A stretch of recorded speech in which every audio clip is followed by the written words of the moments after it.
Hello to everybody. This is Charles Richard, and I am in a wonderful place. And this is Foxtails in Winter Park. And you can see in the background how gorgeous this place is. It's definitely a place to come to. And I happen to come out here because I'm actually going to record a couple of videos here. And one of them has to do with what it is that I bring to do my live streams. And so I want to show you really quick what it is that I bring. But first, let me bring you around. Here we go. All right, and let me kind of show you.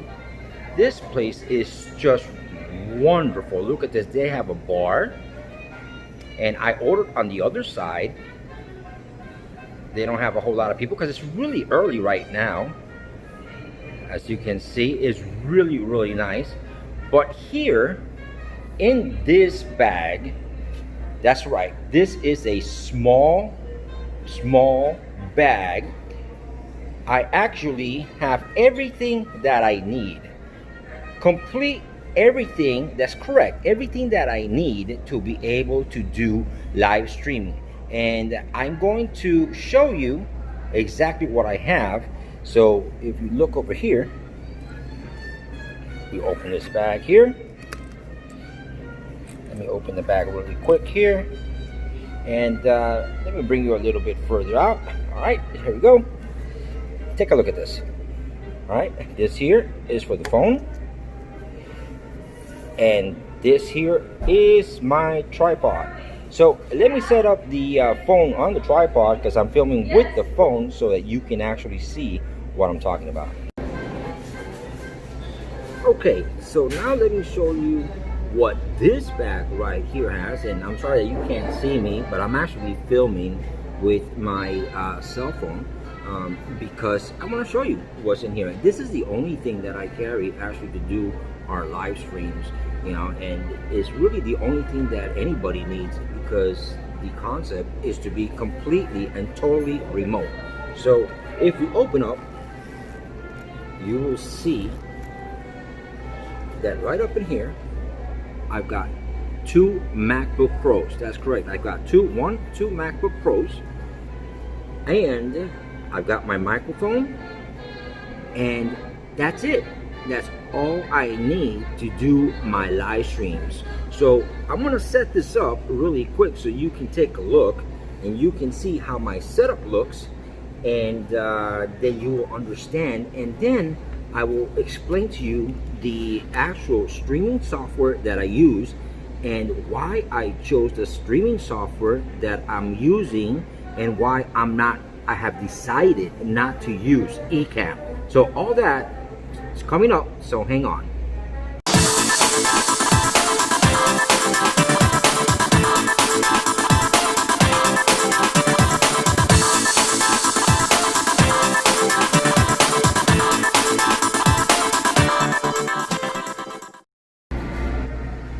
Okay folks, so anyways, what I'm trying to say is my remote, actually all of my remote broadcasts are actually being done from actually remote locations, and I like to bring this actual live stream to remote locations because at the same time it allows you to also see different places here in the Orlando area.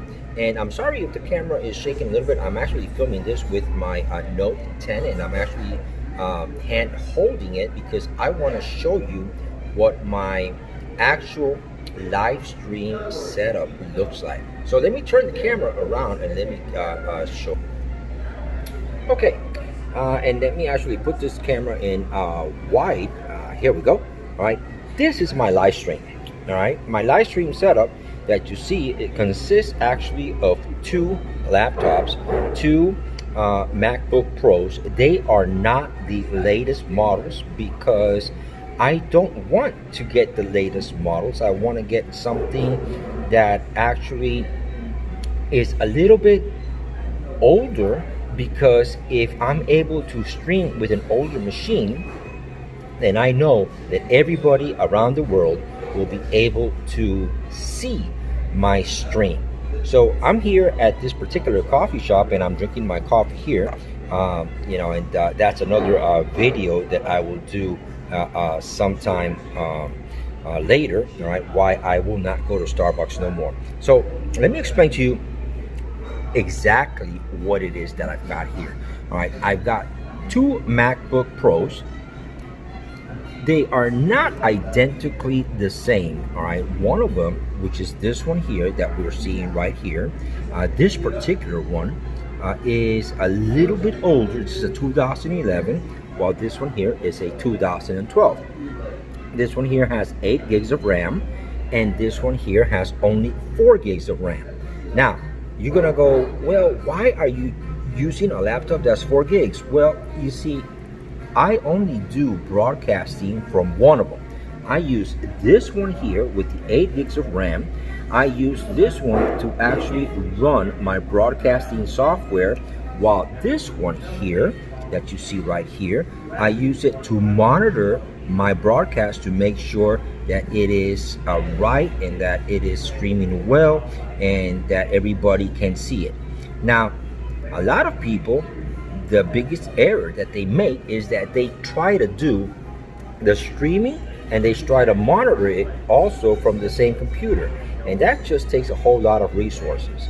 Now, for a microphone, if you notice, I chose this microphone. Remember that everything fits in my small little bag. I chose this microphone. This microphone is very, very, very good. All right, don't underestimate the power of this little microphone. And I chose this microphone over a lavalier because I want to be able to capture the ambient sound.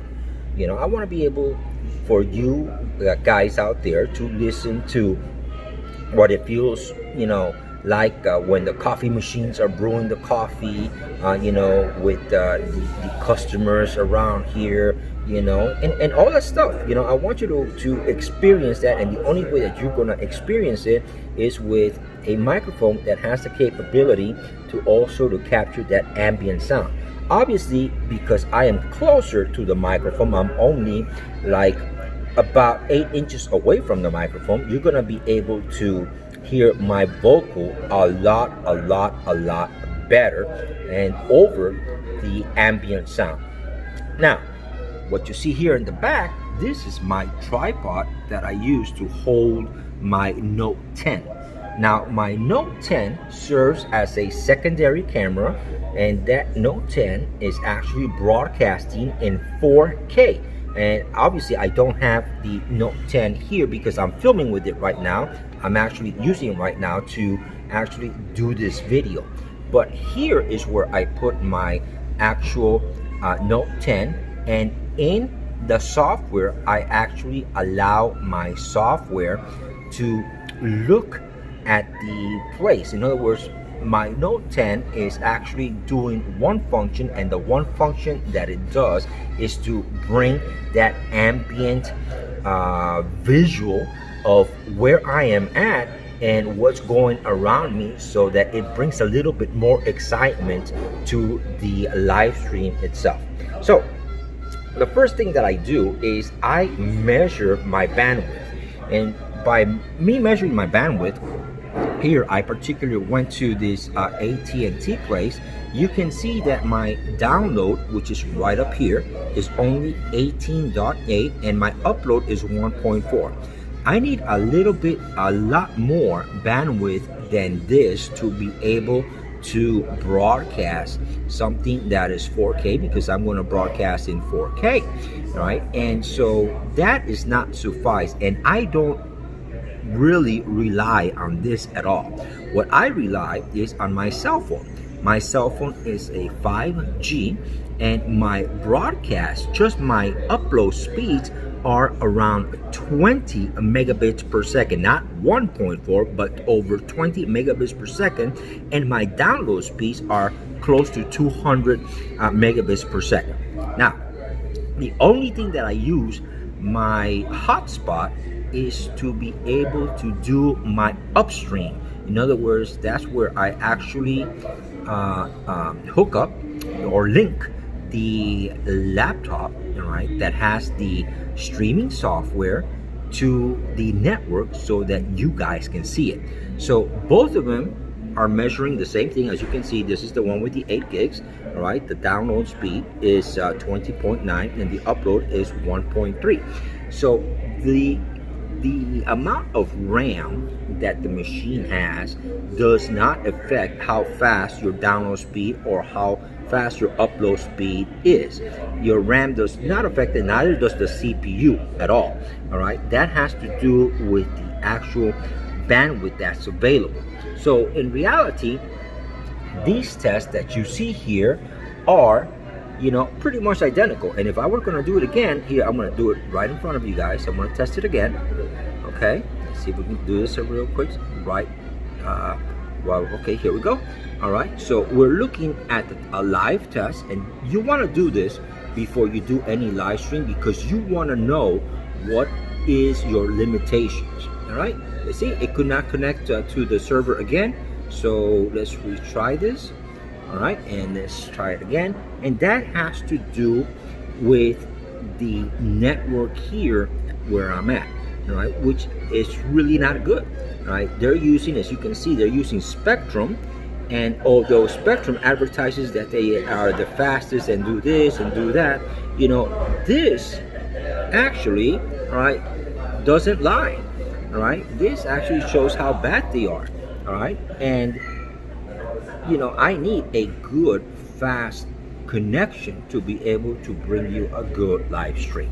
So my next step that I do is I'm going to bring you on this one here, and I'm going to minimize this. Actually, I'm going to close this out. All right, let's close that out. Okay, and let me close this one out also. And we're going to kind of go through the setup. All right, so you can see me in the reflection that I'm using my Note 10 to actually film this. All right, and you're gonna see I am missing this camera, this particular camera, because I'm using it to film, but I'm gonna open up ECamm. All right, ECamm right here, and then I'm gonna talk to you as to why it is that I don't like to use ECamm. And I'm gonna open here, I'm gonna open up OBS. All right, so just give it a couple of seconds meanwhile it opens up. All right, and you can see me, I'm using a trials on this one because I needed to really test it out so that I have an idea. And let me do this real quick. I want to turn this off. Okay, there we go. I wanted to test, you know, the ECamm live because everybody is, you know, talks to me about how great this software is, and in reality, you know, I can't recommend it. I cannot recommend it, and I'm going to explain to you why I cannot recommend it. All right, so let me close this up here real quick. All right, and let me go into a different scene. All right, let's do something else. Let's add a scene. All right, we'll rename it afterwards, and we're just gonna add my webcam. All right, so we're gonna go here, and we're gonna add a webcam. There's an existing one right here, so we're gonna add the webcam right there. Okay, and there you go. We got the webcam. All right. Now, here is why I won't use the reason why I don't recommend ECamm. Right, let me kind of adjust this a little bit down because I'm using the webcam from the actual laptop. Okay, so let me explain to you why. This is OBS on this side.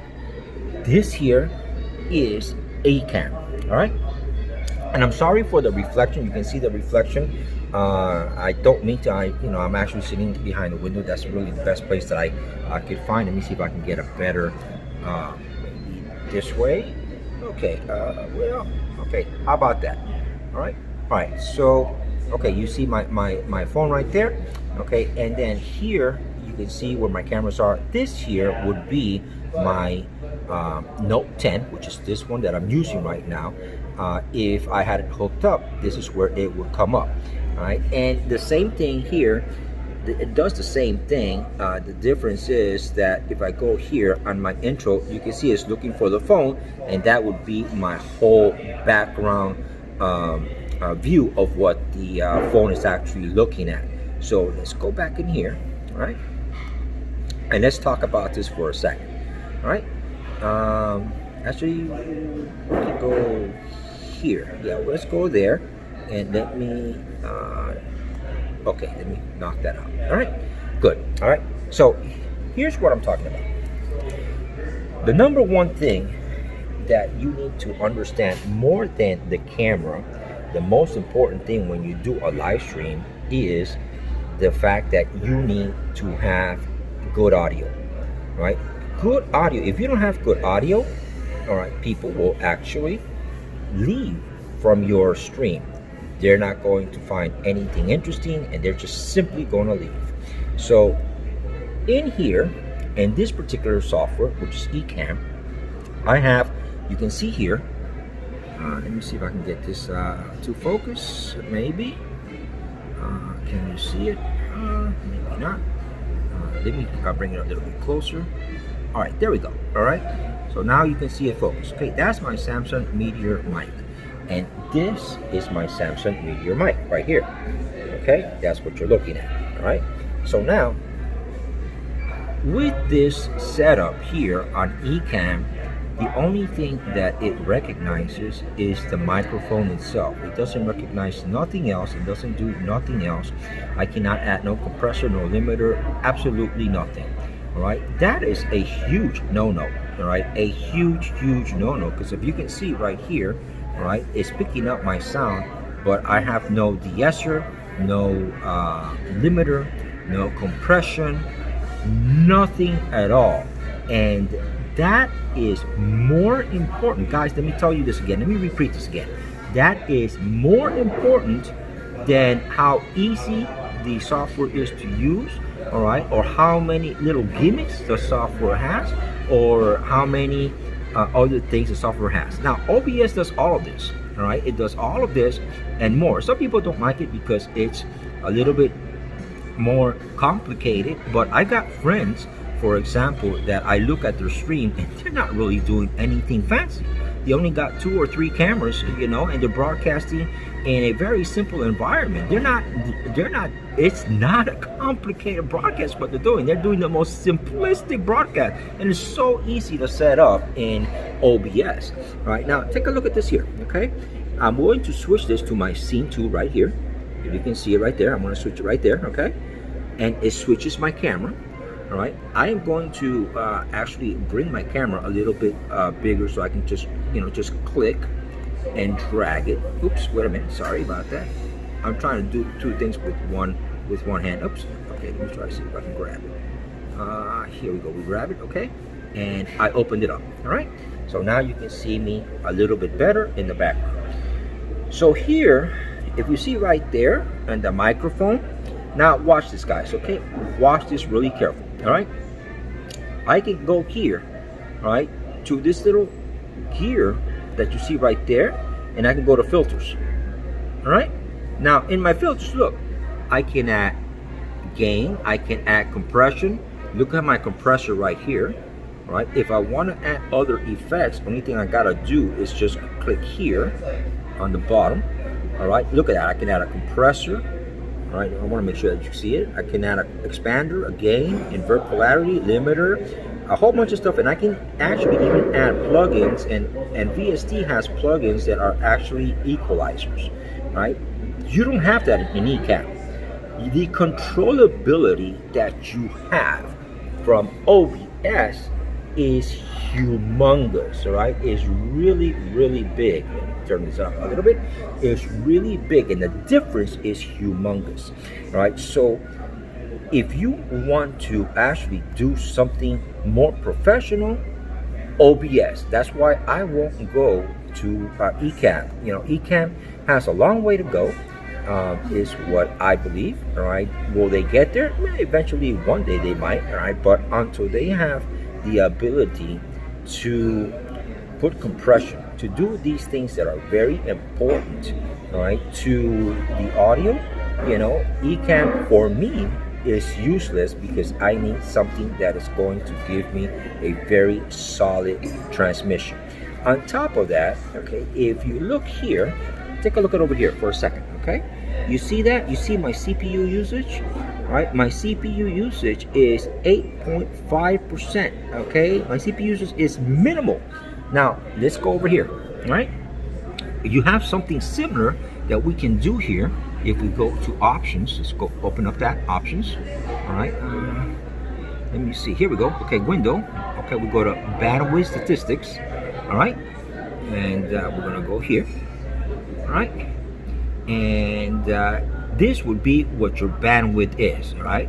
Of course, we're not transmitting right now, so actually, I know why it's not doing it. Give me 1 second. I need to change this right here, all right? So I need to change this from record to, let's go Facebook, all right? And let's look at the bandwidth. Let's see if that does it. Let's try it, all right?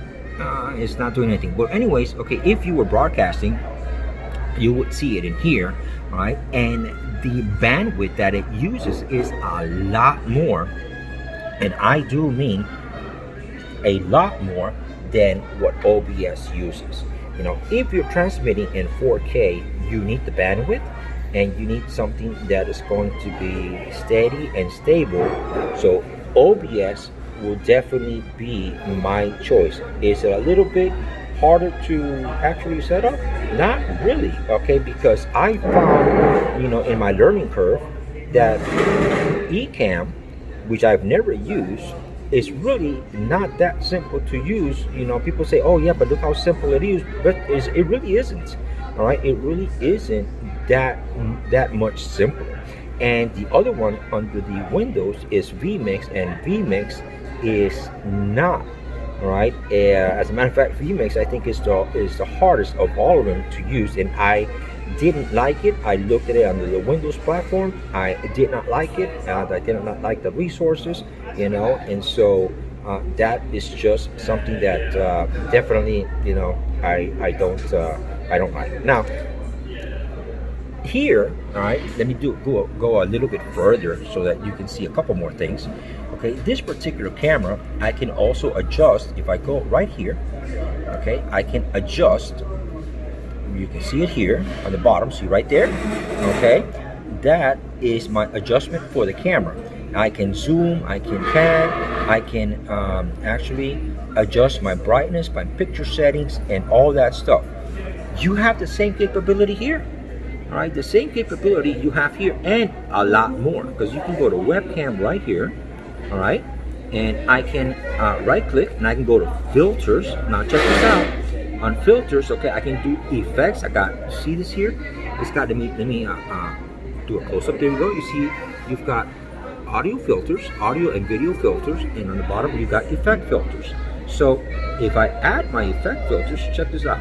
I can crop, I can do chroma keying, I can do my rendering, I can scroll, I can sharpen, all right? And if I go to the top one right here, all right, I have all these other ones, my compressor, my expansions, and this is for video, all right? This is, well, it has audio also, but on the camera. So it's got compression on the camera, it's got all that stuff in addition to the camera, in which ECamm just doesn't have it, you know? So anyways, this is a very quick comparison, right, as to what I think and why I will not use ECamm until ECamm has the ability to give me audio and give me compression on the audio and the controllability of the audio so that my audio sounds decent. It's useless. It really is useless, because the number one thing that turns people away from actually, you know, being able to live stream or to be able to listen to your live stream or to your production, you know, as a content creator, is audio. Audio is the number one thing that makes people actually leave and go somewhere else. Anyways, this is Charles Richard. I hope that you like this video with my setup and with what I use, and I hope that you will enjoy the rest of your day. And let me kind of switch this back to me, and here we go. All right, so anyways, I really hope that you like this, and you know, and I hope that this was useful to you guys. And I am sorry that it's shaking a little bit, but it's shaking because I'm hand holding my Samsung Note 10. I don't have it on a tripod because I wanted to bring you this, and I am in a coffee house recording this so that you guys can see it. All right, and I'm getting ready to do a live stream, and so my next video you will see a live stream using both of them and comparing both of them, and you'll see the big difference as far as clarity and as far as quality and sound, and as far as the not only the clarity but how smooth. You know, in other words, it doesn't break up, it doesn't jitter, because ECamm does a lot of other things in the background, and that's part of the software. That's part of how it was programmed, which causes a little bit of stuttering, if you want to call it, under the 4K environment. Anyways, this is Charles Richard. You know, I hope you enjoyed this video, and I'll see you on my next video.